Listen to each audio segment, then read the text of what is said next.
नमस्कार साथियों, इस कार्यक्रम में आपका स्वागत है। आज मैं आपके सामने एक ऐसे इंसान के बारे में बात करने जा रहा हूं जिस इंसान का कोई कसूर नहीं, कोई गलती नहीं, किसी के लिए कुछ नहीं किया, किसी के राह में रोड़े नहीं अटकाए, किसी को बद्दुआ नहीं दी, किसी का कोई सामान चुराया नहीं। इसके बावजूद भी उस इंसान को इतनी गालियां मिलती थी, इतनी गालियां मिलती थी कि उसकी आंख से आंसू आ जाते थे, लेकिन उसको अपने काम पे चलना पड़ता था। ऐसी क्या बात थी कि लोग उन्हें गालियां देते थे? इसके बारे में आज तक आपको किसी ने नहीं बताया, किसी भी कार्यक्रम में। लेकिन मैंने हमेशा आपसे कहा है कि मैं आपको वो बातें बताऊंगा जो मेरे सामने घटी हैं, बचपन से लेकर जवानी तक और जवानी से लेकर और आगे की उम्र तक, क्योंकि मैंने भी 3-3 थिएटर चलाए लीज पर। तो क्या घटता था, तो क्या होता था, यही सारी बातें मैं आपको बताता हूं। तो देखते रहिए खजाना यादों का।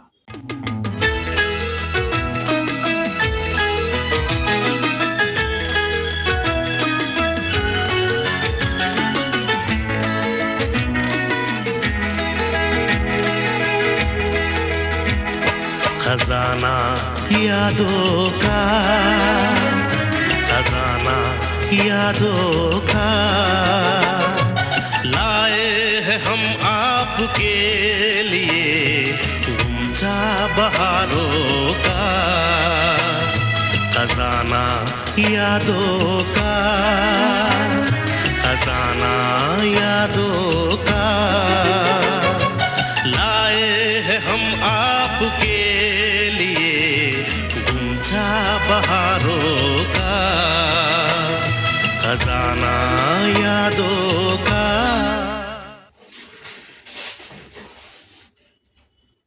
हाँ तो साथियों, कौन है वो इंसान जो गालियां खाता था?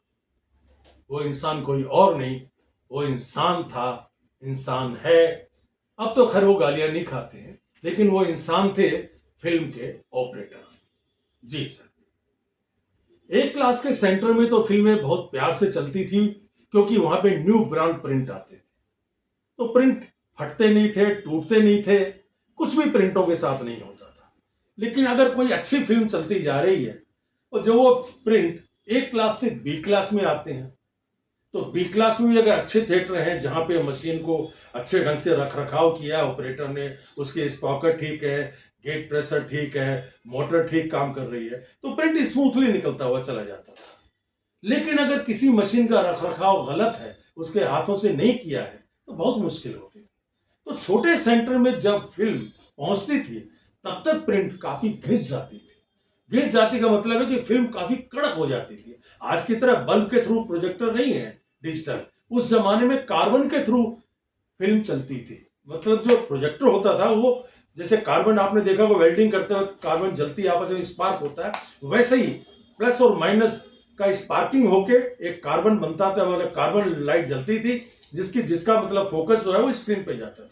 तो प्रोजेक्टर इतना गर्म हो जाता था कि जो भी रील उसमें चलती थी, क्योंकि दूसरी बात क्या कि कोडक का प्रिंट होता था, और कोडक का प्रिंट जो होता है वो बहुत जल्दी कड़क हो जाता था। साथ ही कड़क होने की वजह से क्या कि उसमें साइड कट, उसमें समझ लीजिए कि गेट प्रेशर लाइन, जॉइंट का टूटना, ये सब कुछ होता था।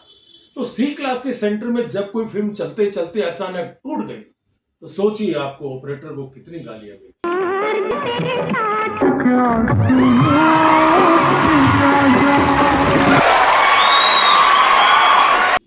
अगर कोई एक्शन सीन चल रहा है, टूट गई तो गालियां, रेप सीन चल रहा है तो और गालियां, और अगर कोई प्यार मोहब्बत का सीन चल रहा है तो और गालियां।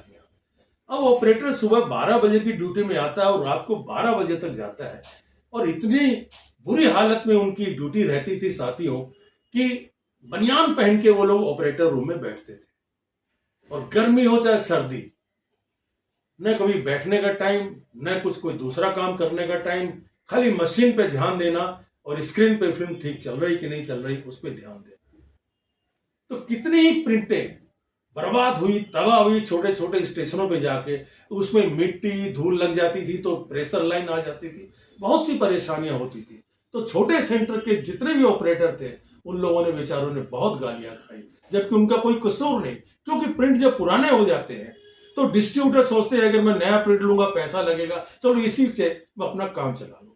लेकिन 1986 में एक ऐसी मशीन आई जो हाथ से चलती थी, जिसे स्प्लाइसर कहते हैं। ये है वो स्प्लाइसर। इस स्प्लाइसर में जब कोई कटी पटी फिल्म आती थी, जैसे इसमें साइड कट लग जाए या इसमें जॉइंट कुछ टूट जाए या कुछ भी हो जाए, वो इस मशीन के द्वारा आपका ठीक हो जाता। देखिए साथियों, ये आपका पॉलिस्टर प्रिंट है, ये आपका कहीं नहीं टूटता। लेकिन ये आपका कोडक प्रिंट है जो कि 1913 से लेकर 1986 तक यही प्रिंट चला है। अब इसमें देखिए ये साइड कट आ गया, ये देखिए ये फिर टूट गए क्योंकि प्रिंट पुराने हो गए। अब इनको ठीक करने के लिए कोई चीज नहीं थी और प्रिंट फटती जाती थी। लेकिन जब ये मशीन आई जिसे हम स्प्लाइसर कहते हैं, इस मशीन के आने के बाद जैसे ही मान लीजिए ये साइड कट है, अब इसको कैसे ठीक किया जाए ये आपके सामने मैं दिखाता हूं। ये टेप होती थी और टेप को इसके ऊपर जोड़ते थे और इस तरीके से ये देखिए एक साइड ये टेप लगा दी, ये आपका हुआ, और इसको दूसरे साइड में इस तरीके से इस पे टेप लगा दी। अब ये साइड कट आपका जो है ये जॉइंट मजबूत हो गया और ये जो बाकी बचा हुआ है इसको फोल्ड करके इस पे कर दिया। अब ये आपका मजबूत हो गया। ये देखिए इस मशीन के आने से ये फायदा हुआ कि हाँ भाई अब प्रिंट में फंसेगा नहीं। ये देखिए इस तरह से जॉइंट होते थे, ये देखिए। और ये इस मशीन के आ जाने से, जैसे ये मशीन है, ये आपने लगाया, ये आपने किया, ये आपने देखिए, ये इसको आपने अभी देखा कैसे टूटा हुआ था, और इसको अब और इसको इधर साइड से, इस साइड से किया, दूसरे साइड से, ये देखिए दे दे। अब ये फिल्म टेप लग गई, ये टूटेगी नहीं। तो इस तरह से साथियों उस जमाने में टूटती थी फिल्में और आप हम सब लोग गालियां देते थे ऑपरेटर को। लेकिन ये मशीन जिसे कहते हैं स्प्लाइसर, ये आने के बाद में फिल्में टूटना बंद हो गई। इसके बाद में फिल्म में टूटना और ब्रेक होना नहीं होता था। लेकिन ये मशीन भी 1986 से 2005-2007 तक काम किया, क्योंकि उसके बाद धीरे धीरे पॉलिस्टर प्रिंट आने लग गए। ये कोडक का प्रिंट है, ये पॉलिस्टर प्रिंट है। इसको आप कितना भी तोड़ लीजिए, कितना भी कर लीजिए, ये टूटेगा नहीं। लेकिन ये कोडक का प्रिंट है, इसको थोड़ा सा भी अगर आप झटका देंगे तो ये टूट जाएगा। तो सोचिए कि 1913 से लेकर 1986 तक इसी कोडक प्रिंट ने प्रोड्यूसर्स का और डिस्ट्रीब्यूटर का और आप सबका और हमारा साथ दिया। तो साथियों इस कोडक प्रिंट को भूल नहीं सकते। साथियों आज वो ऑपरेटर नहीं रहे, आज वो सिनेमा हॉल नहीं रहे, सारे सिनेमा हॉल बंद हो गए। कहीं कहीं पे उजाड़ खंडर की तरह देख लीजिए तो लगता है कि अरे यार ये सिनेमा हॉल वो था क्या। बहुत सी परेशानियां साथ, जमीनों के भाव बढ़ गए, सिनेमा हॉल चलाने में परेशानी है। अगर कोई हिम्मत करके खूबसूरत सिनेमा हॉल सिंगल बना भी दे, जिसे टॉकीज कहते हैं, सिनेमा हॉल कहते हैं, तो फिल्म उसको मिलेगी नहीं। क्यों कि आजकल तो मूस का चल हुआ है। मेरे अलावा कहीं फिल्म चल नहीं सकती है, चाहे वो बर्बाद हो जाए चाहे कुछ हो जाए। झक मार के सिंगल स्क्रीन को धीरे धीरे टॉकीज को बंद करना पड़ा। लेकिन उन पुराने आदमियों की, उन ऑपरेटर्स की, उन सिनेमा हॉल वालों की और वहां पर जो फिल्में चलती थी उन एक्टरों की आज भी याद आती है और उनके लिए एक ही दिल से बात निकलती है।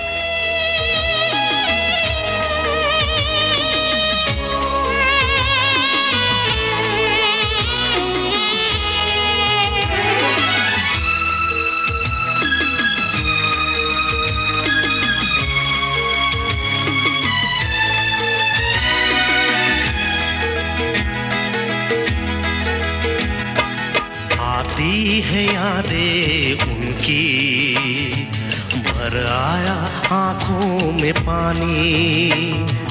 आती है यादें उनकी, भर आया आंखों में पानी। नम होती आंखों से देखा संगीत की ये कहानी।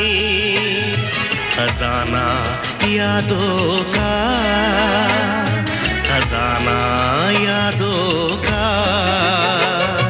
लाए हैं हम आपके लिए गुंजा बहारों तो साथियों, मिलते हैं अगले एपिसोड में और देखते हैं खजाना यादों का।